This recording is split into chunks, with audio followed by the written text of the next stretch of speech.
The materials for this activity were financed by the Framingham Education Foundation.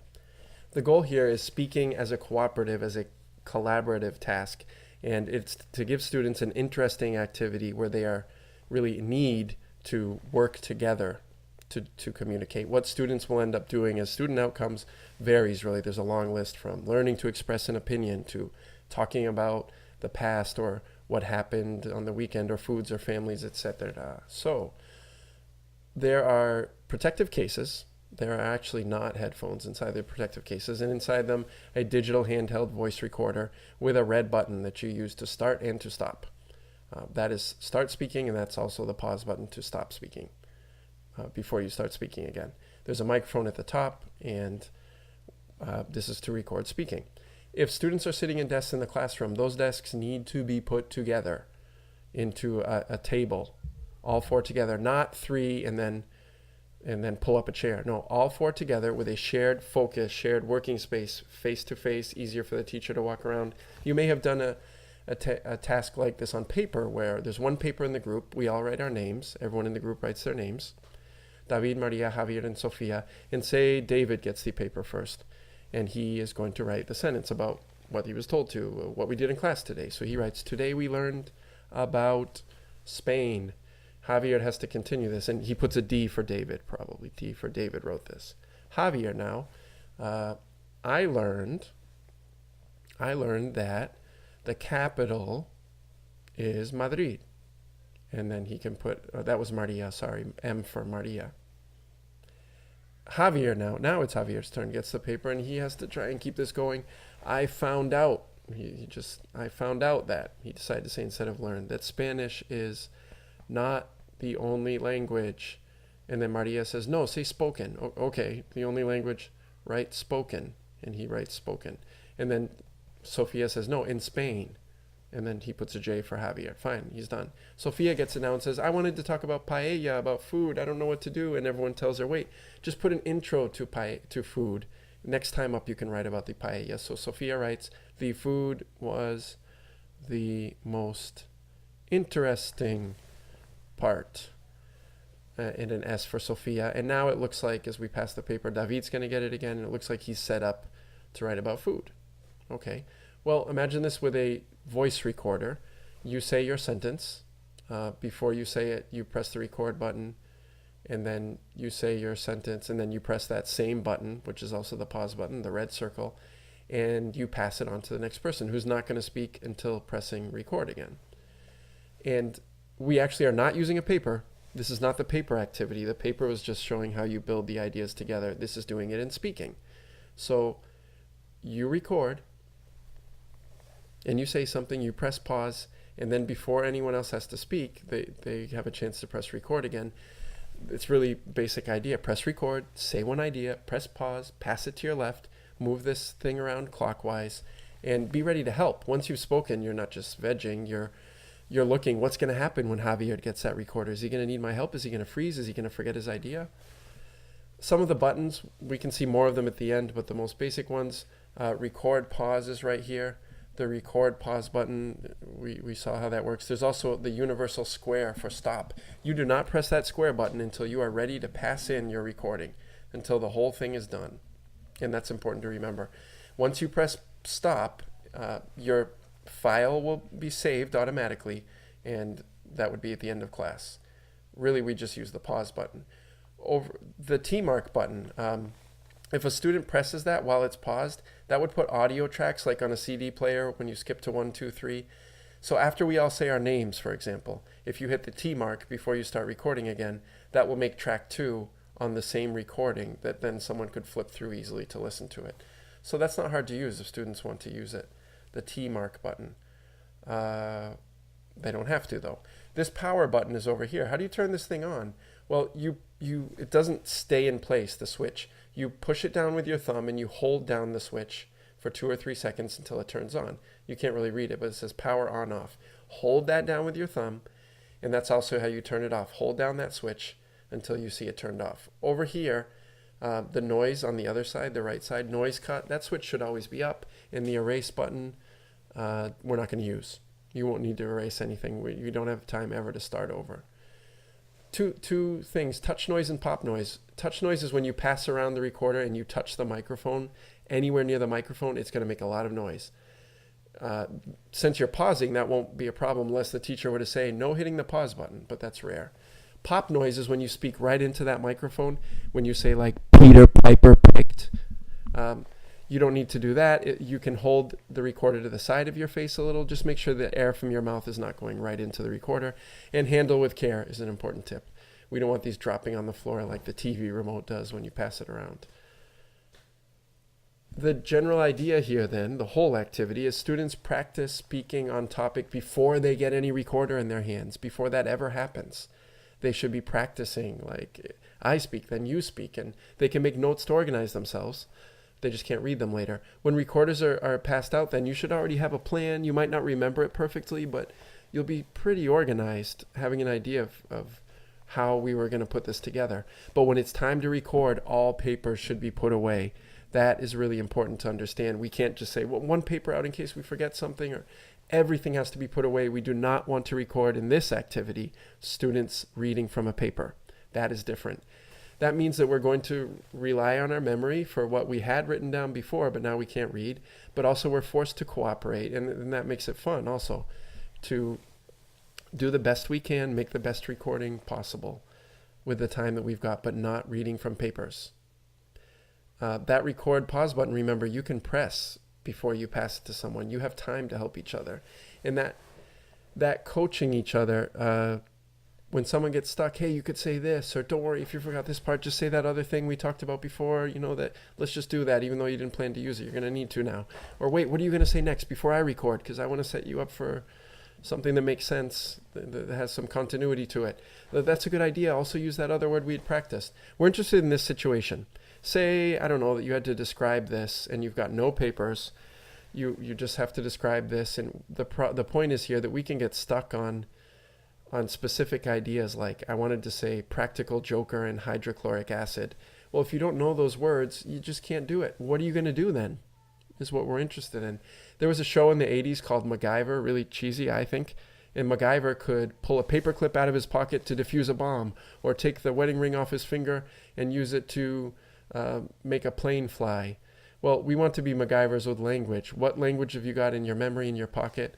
If you can't say the things in the subtitle, that's what's in your head. Well, this guy put acid on this guy and he did not like it.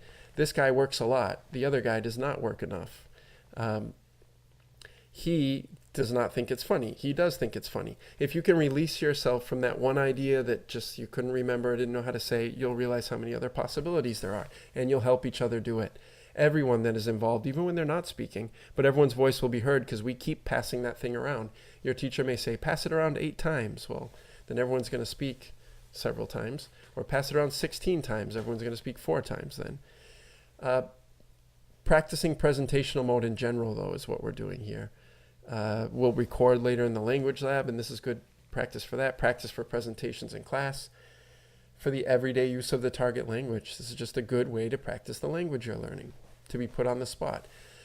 That's part of what you're getting in skills here. To be put on the spot is not a bad thing to practice, but the burden is shared. We get to cooperate with each other and help each other while we're on pause. You're going to get language you might not have otherwise learned. It might be like, I really wanted to say hydrochloric acid, so I learned it. I said it 10 times before we recorded. I made sure I was ready. Or it could be the language that's just that filler language, like so, or and then, if we're narrating a story, and then what happened, and then, and the next thing was. You get good at saying those if you really have to. Being the speaking star, you may realize that you are more fluent than other people in your group on this particular topic, and that may be uncomfortable, but that will show up in your recording. You can also be a speaking star by guiding someone else. In a sense, your voice may show up in what someone else says if you helped them. Or you may help the person that seemed the most prepared but then freezes when they get the recorder. It may be you didn't see this coming until we recorded, but you realize when she is trying to speak and doesn't know what to say that, oh, I hear people say this all the time. This is the way you pronounce it. Or it's not masculine, it's feminine. Or the correct way to say it is just like this. You don't know in what ways you're going to be the speaking star in this recording. That's until you actually do it. So we may ask you to answer some questions about, did anything really Did you come up with something creative to get out of a tough situation? Did anything surprising happen in between during the pause that didn't show up on the recording? Did you help someone, really guide them when they just didn't know what to say, when they forgot what they were going to say? Did you learn any phrases or words today that helped to get this task done? And was there anything you really got perfect? It'll show up on the recording, but what could you point out, if anything, that was perfect? Sometimes that happens. What we don't want to have happen is this, and this is something you can help each other with. She kisses my boo-boos, she braids my hair. We love you, mothers everywhere. Wow, that was something else. One more time, but a teensy bit less like a zombie, okay? Okay. She kisses my boo-boos, she braids my hair. That should be enough of watching video, unless you can stop now, unless you'd like to see how more of the buttons work. So there's another several minutes here, 5 more minutes about how buttons work and what else you can do with these. So this up here is it's not really a file, it's the folder. It says meeting right here, but these handheld recorders come with 5 folders installed on them automatically. They're folder 1, 2, 3, 4, 5. To go through them, you press this folder button over here. It's over here. And then once you press the folder button, you use these arrows on the sides now to flip through from folder 1 to 2 or back from 2 to 1. And then you hit the enter button once you find the folder you want.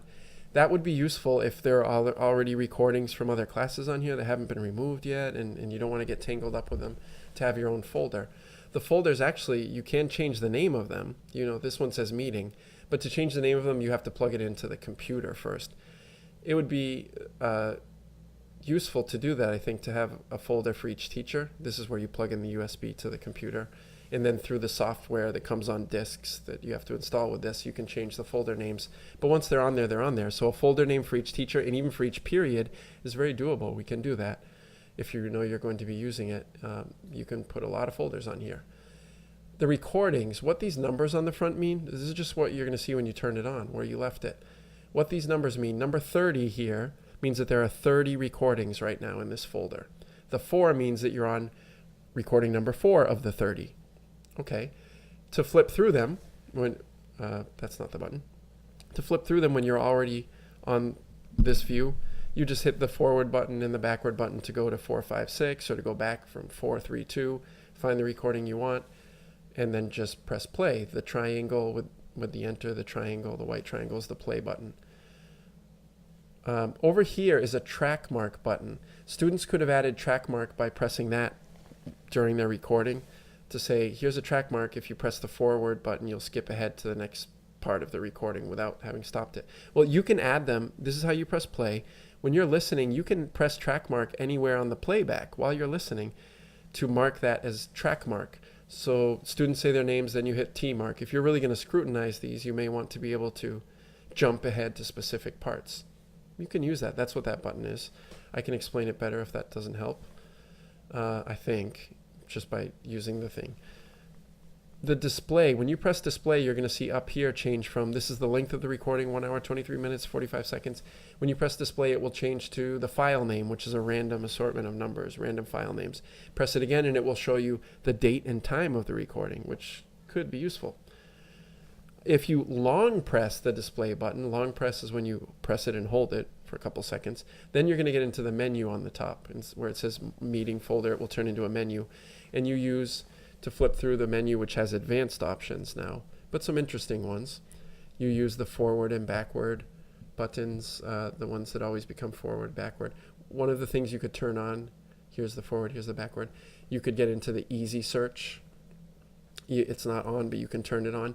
Easy search means that when you press the forward button, you'll jump 10 seconds ahead if it's turned on. In back 3 buttons, if you press back, it'll go back 3 seconds. Sorry, not 3 buttons, 3 seconds. So it will go back 3 seconds. It will go back 3 seconds. Press it again. It will go back 3 seconds. That's what that's doing. If you're really going to scrutinize a recording, hopefully you don't have to. It may be useful to be able to do that. The erase button, students should not be using. When you press it, right now number 4 is up to be erased if you press erase. Good thing is you're going to see a confirmation screen. Are you sure you want to erase? And even more convenient, when you press erase, by default, it's going to start playing that recording and at the same time show, are you sure you want to erase? You can then use this button to move over to yes, and then use the enter button to say, yes, I want to erase it. But you can also say no. Once you hear it, no, not this one. That's not what I want to erase. That's not mine. For downloading, you need to use one of the 6 USB cables that came with these 6 things. You can easily take one of your own because you only need one to connect to each one of them if you want to download these and save them on a computer. The scene button, clean up all this. The scene button is, if you press it, going to change where it says meeting folder. It's going to change to scene selections. There are 4 pre-programmed scenes that adjust the sensibility of the microphone. It makes a big difference. They can be set to like lecture hall, and it will record things from far away, or interview, and you can be 3 to 6 feet away sitting at a table. It records everyone. The setting we want these to be on, that they should be on, is voice notes, which is designed to speak, with this thing close to your face. So you press scene, then you press this side button to pick the scene you want, then you press enter. You could show students this. If it's not on voice notes, then put it on voice notes so that you can hold this close to your face, and it will sound pretty good. It's going to sound pretty good. The recordings you can fit a lot more of them on if you lower the sound quality. I don't see a need for that right now. It seems to work fine. But again, you choose voice notes. Volume button up there. Volume button's on the right-hand side. There's the green jack is for headphones. You might want to use those. The red jack is for microphone. We're never going to use that because there's a built-in microphone. And what else is here? There are other things, but that should be enough for now. There's a big manual if you'd like to read it that I can pass on to you. Thanks again to the Framingham Education Foundation for financing these materials and for seeing that the project could work for students. Just that.